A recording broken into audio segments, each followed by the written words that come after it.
नमस्कार. देशाचे मोठे उद्योजक स्वर्गीय रतन टाटा यांना आम्ही उद्योजक का म्हणायचं? रतन टाटांनी स्वतः एक सायकल तरी तयार केली आहे का? म्हणजे पाना घेऊन रतन टाटा सायकल बांधतायत असा एखादा व्हिडिओ आहे? किंवा टाटांनी एखादी कार तयार केली आहे का? असेल तर दाखवा. आम्ही रतन टाटांना उद्योजक मानायला तयार आहोत.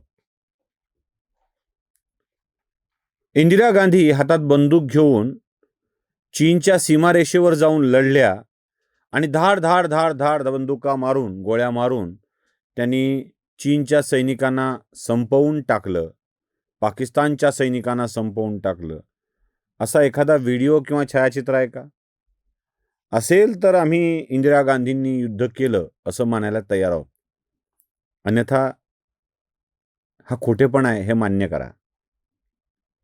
अटल बिहारी वाजपेयी यांनी कारगिलच्या त्या उत्तुंग शिखरावर जाऊन, द्रास कारगिलच्या क्षेत्रामध्ये जाऊन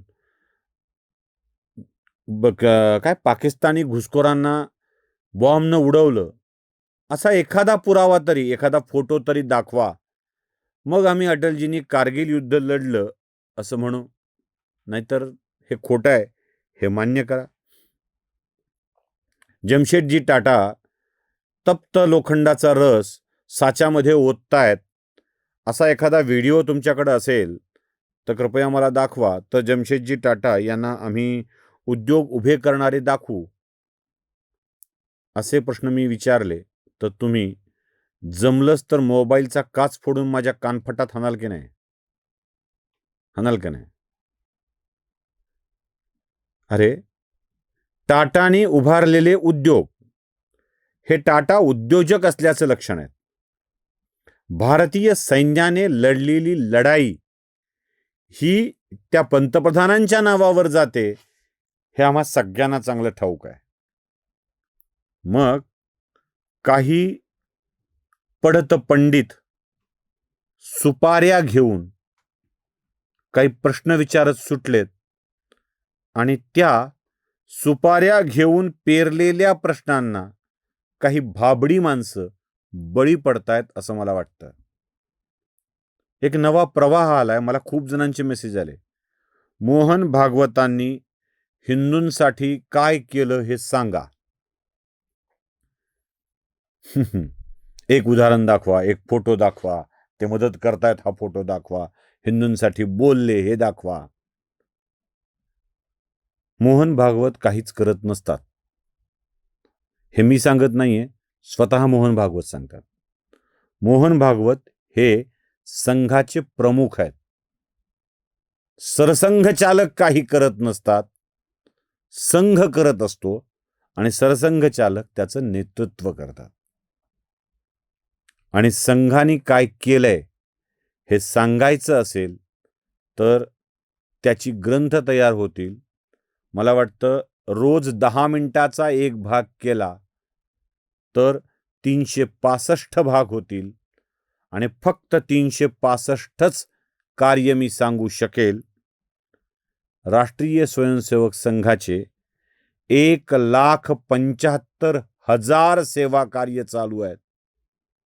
या सेवा कार्यांचा उल्लेख करायचं ठरवलं तरीही अनलायझरच्या या व्हिडिओला किती वर्ष चालवावं लागेल माहीत नाही. तुम्ही अंदाज लावा.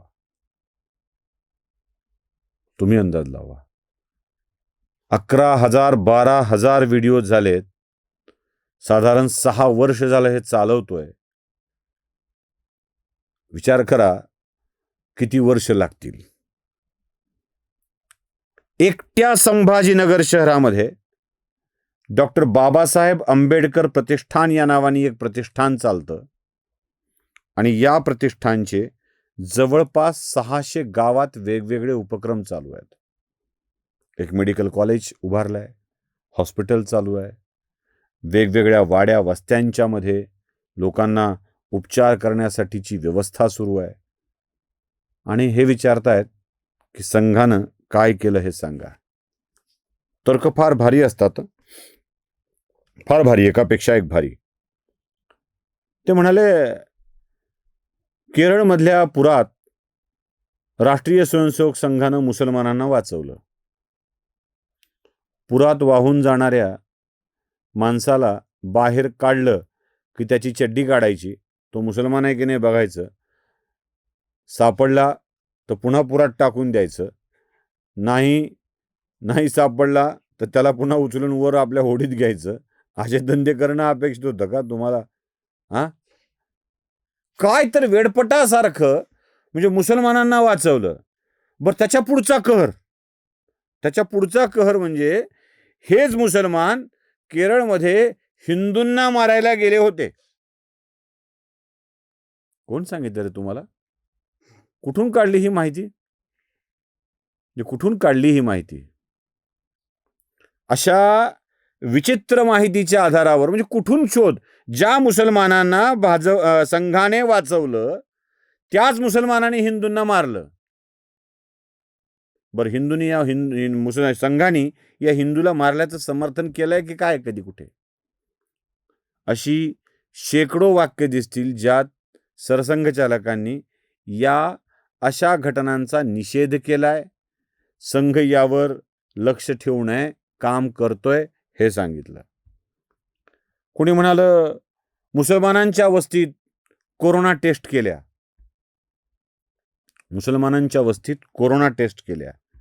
हिंदूंच्या कोरोना टेस्ट केल्याचं दाखवा. कोरोनाच्या टेस्ट करताना हिंदू मुसलमान बघून टेस्ट करायचे असतात. तुम्हाला आजारपणाची प्रक्रिया माहिती आहे ना? कधी कधी नुसतं आजारावर उपचार करायचे नसतात, लस घ्यायची असते, म्हणजे पुन्हा आपल्याला बाधा होऊ नये याची काळजी घ्यायची असते. तसं आपल्या आजूबाजूला अपरिहार्यपणे वावरणाऱ्या माणसांच्या तपासण्या करून उपचार करणं आवश्यक आहे, कारण आजार आपल्याला नाही झाला पाहिजे. सर्वेपि सुखिनः सन्तु सर्वे सन्तु निरामया, ही आमच्याकडची पद्धत आहे.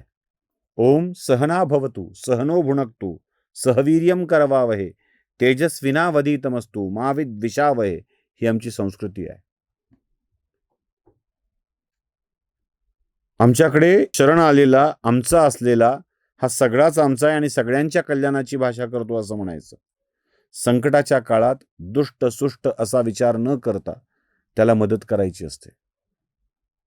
त्यामुळं राष्ट्रीय स्वयंसेवक संघाने 4-2 मुसलमानांना मानवतेच्या दृष्टिकोनातून मदत केली, म्हणजे फार काही भयंकर घडलं असं समजून संघालाच हिंदुद्वेष्टा समजणाऱ्यांनी जरा विचार करायला पाहिजे. अजून एक इंटरेस्टिंग प्रश्न आहे. मोहन भागवतांनी ब्राह्मणांसाठी काय केलं हे सांगा. हा प्रश्न नाही आहे, हा डाव आहे. क्रिकेटच्या भाषेत त्याला दुसरा म्हणतात, स्पिनरच्या भाषेत त्याला गुगली म्हणतात. काय केलं ब्राह्मणांसाठी मोहन भागवतांनी सांगा ना, असा प्रश्न विचारला आणि एखादा माझ्यासारखा बावळट ब्राह्मण उभा राहिला आणि बोलला की हे हे हे हे हे केलंय, की ते उचलायचं आणि बघा मोहन भागवत कसे ब्राह्मण समर्थक आहेत हे सांगायचं. बघा फक्त ब्राह्मणांसाठी केलं हे सांगायचं. माझ्यासारखा बावळट ब्राह्मण चिडला आणि म्हणाला की मोहन भागवतांना ब्राह्मणांसाठी काय केलं असं काय विचारताय, हे संघटन ब्राह्मणांचं नाहीच आहे. पुन्हा ओरडायला सुरुवात करायची, बघा ब्राह्मणांनो, हिंदूंच्या नावाखाली तुमच्यावर सातत्यानं अन्यायच व्हावा म्हटलं जात आहे. पंडित हा शब्द वापरायचा, पंडितांनीच कसं केलं. पंडित म्हणजे ज्ञानी रे, पंडित म्हणजे ब्राह्मण नाही. ज्ञानी माणसांनी काय गडबड केली ते सांगितलं त्यांनी. सारखं उठायचं आणि या विषयावर भाष्य करत राहायचं. ही सगळ्यात मोठी थेरी आहे जी संघाला आणि भागवतांना बदनाम करण्यासाठीच्या चर्चाची सुरुवात आहे. ही सुरुवात आहे. त्यामुळे याला बळ देऊन, म्हणजे संघाच्या स्वभावाप्रमाणे सोडून द्या असं म्हणून जर संघ गप्प बसला तर या अपचर्चांचा वनवा पसरेल आणि तो निवडणुका जवळ आल्या की खूप पसरू लागतो. मला वाटतं हा बिहारमधून जास्त, उत्तर प्रदेशामधून जास्त पसरतोय. कारण तिथे लवकर निवडणुका आल्यात. कळतंय ना याचा अर्थ काय तो? नमस्कार. स्वधर्म जागृतीचा विधायक बुरुज